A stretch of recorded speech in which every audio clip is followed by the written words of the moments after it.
आज आपण वाटाण्यामध्ये बेसन टाकून एक रेसिपी तयार करणार आहे। तुम्ही केली का कधी यापूर्वी अशी रेसिपी? मला नक्की कमेंट करून सांगा। मी घेतले तर मिक्सरचं भांडं घेतले, त्यामध्ये वाटाणे घालून घेऊया। 1 वाटी वाटाणा घेतला, म्हणजे 2-4 लसणाच्या पाकळ्या, थोडीशी कोथिंबीर, हिरव्या मिरच्या आणि जिरं। त्यामध्ये अगदी थोडंसं पाणी ओतणार आहे आणि मिक्सरला बारीक करून घेऊ। आता आपण इथे आपले वाटण वाटून तयार आहे।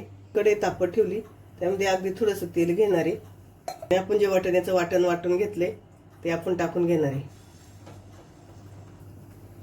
इथे आपण हे वाटण छान असं परतून घेणार आहे, अगदी 2-3 मिनिटं। आपले तर परतून झाले छान, याचा कलर पण बदललाय, अगदी डार्क कलर आलाय। तर त्यामध्ये आपण 1 वाटीभर पाणी घालणार आहे। ज्या वाटीनं वाटाणे घेतले त्याच वाटीनं पाणी घ्यायचं, छान मिक्स करून घ्यायचं। उलटणीला लागलेलं असं चिटकलेलं ते काढून घ्यायचं आणि इथं कडक भांडं वापरा, स्पॅच्युला वगैरे असं वापरू नका, कारण खाली लागलं ना की मग ते खरडता येत नाही आपल्याला।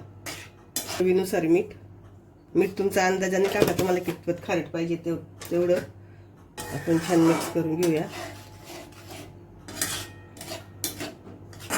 आणि याला उकळी येऊन देऊया आपण। उकळी आली, आपण गॅस बारीक केलाय। त्यामध्ये आता आपण थोडं बेसन पीठ करून टाकणार आहे आणि मिक्स करणार आहे। अगदी थोडं घ्यायचं आणि नंतर असं मिक्स करून घ्यायचं। एकदम बेसन पीठ टाकलं ना की त्याच्या गुठळ्या होतील, म्हणून थोडं बेसन पीठ घेऊन मिक्स करायचं। असं गुठळ्या नाही झाल्या पाहिजे त्याच्या। वाटीभर आपण वाटाणा घेतलाय, 1 वाटीवरच आपल्याला बेसन पीठ घ्यायचंय। बेसन पीठ टाकून झालं 1 वाटीचं आणि इथं आपलं असं मिश्रण तयार झाले। आता हे आपल्याला शिजून घ्यायचंय, त्याच्यावर आपण झाकण ठेवून घेऊ। बारीक गॅस केला, बारीक गॅसवर शिजून घ्यायचं। फास्ट गॅसवर शिजून घेतलं तर खाली लागेल। आपण झाकण काढून बघूया।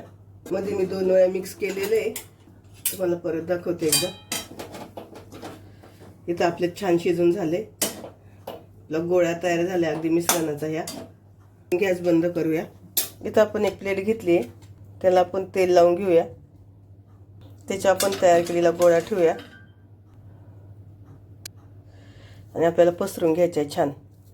वाटीला तेल लावायचं थोडंसं आणि हात भाजतात, म्हणून असं छान पसरून घ्यायचं सगळीकडून, म्हणजे आपल्याला चटके नाही बसते बोटाला।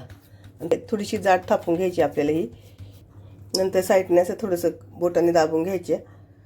थंड झाल्यावर वड्या कापून घेऊया। इथे आपले थापलेलं थंड झाले, त्याच्यात आपण वड्या करून घेऊया।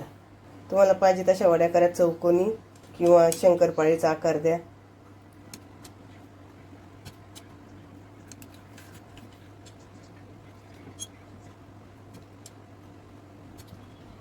इथे बघा आपली छान वड्या तयार झाल्या। आता हे आपण तळून घेऊया तेलात। इथं आपलं तेल तापले, तेलामध्ये आपण वड्या सोडून घेऊया। वड्या आपल्याला फास्ट गॅसवर तळायच्या, स्लो गॅसवर तळ्या ना तेल जास्त पितात त्या, म्हणून इथं आपल्याला फास्ट गॅसवरच वड्या तळून घ्यायच्या आणि अगदी दोन्ही साईडने लाल कलर आला पाहिजे। हे तुम्ही अगदी स्नॅक्स म्हणून पण खाऊ शकता।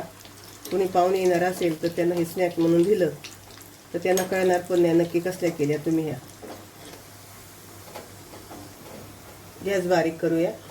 बघा इथं आपल्या किती छान वड्या तळून झाल्या, खूप सुंदर कलर आल्या वड्यांना। आता आपण ह्या वड्या काढून घेऊया एका प्लेटमध्ये। किती सुंदर कलर आले आपल्या वड्यांना। अशाच मी आता सगळ्या तळून घेते आणि मग नंतर तुम्हाला दाखवते।